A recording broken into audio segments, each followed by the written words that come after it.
Section 1. Bill of materials. The following materials are needed for this video. The second section of the tool list. The tools used in this video are no 3-hexagonal wrench, no 4-hexagonal wrench, Phillips screwdriver.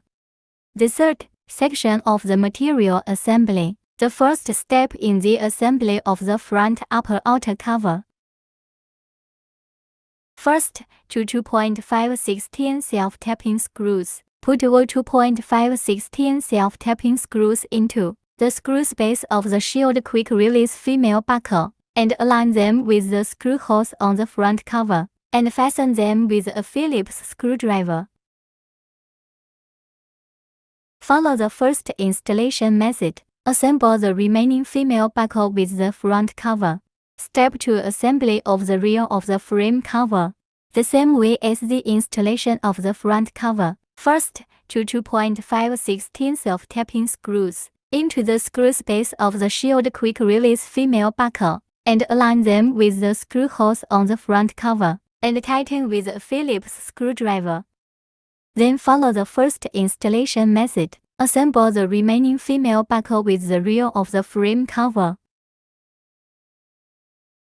Step 3. Insert the front upper housing through the two RTK antennas. Make the female buckle on the front cover and the front base plate shield quick-release male buckle alignment, and press hard to contact the tightening. Similarly, the female buckle on the rear upper cover. Align the female buckle on the upper rear cover with the shield, and the male quick-release buckle on the rear interface plate housing, and press firmly to tighten.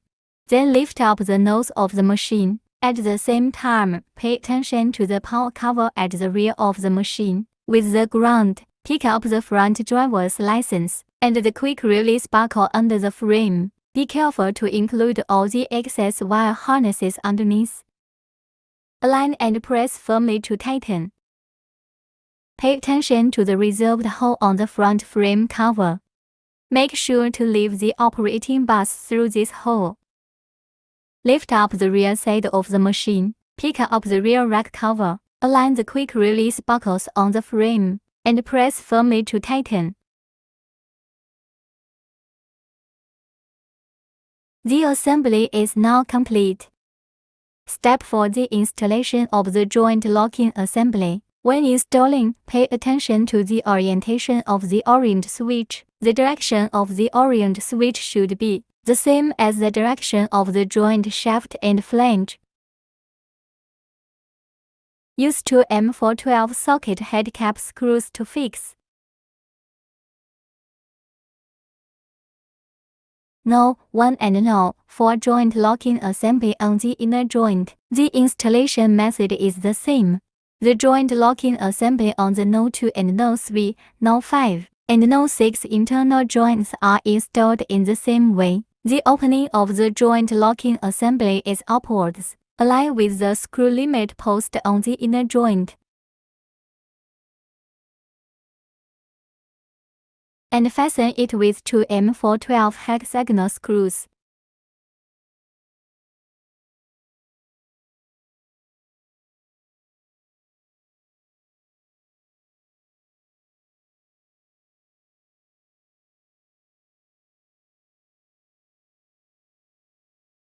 Step 5. We assemble the pedal blade and the pedal clamp together. Note that 4 spacers need to be installed on the top and bottom of the single-side pedal clamp.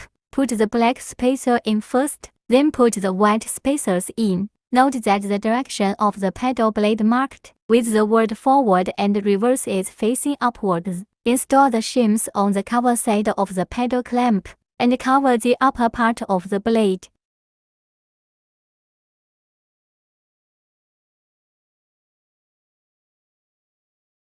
Then use 2 MCT hexagon socket screws to fix it. Don't forget to install the spacers.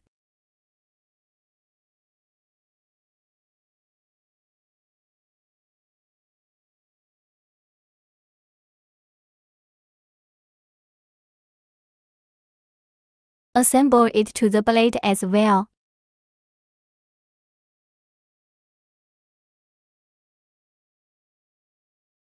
In the 6th step, we assemble the CCW blade assembly with the no 1 power sleeve.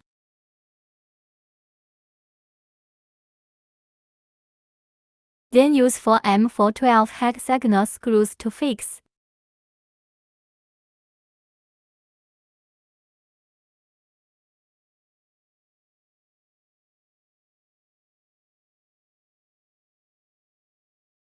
Similarly, we will assemble it with the pedal assembly according to the direction of the motor. Assemble them together one by one. Step 7. Installation of the medicine box components. First, we install the pillbox assembly to the body of the main beam in the direction of foolproofing. Pay attention to the limit wheel of the medicine box.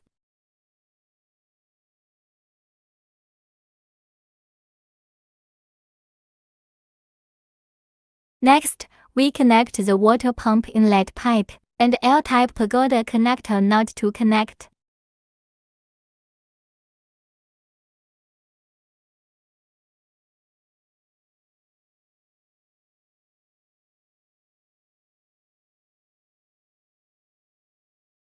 Pay attention to the spraying bus to be stuck into the medicine box slot. After that, we connect the operation bus with the spraying bus.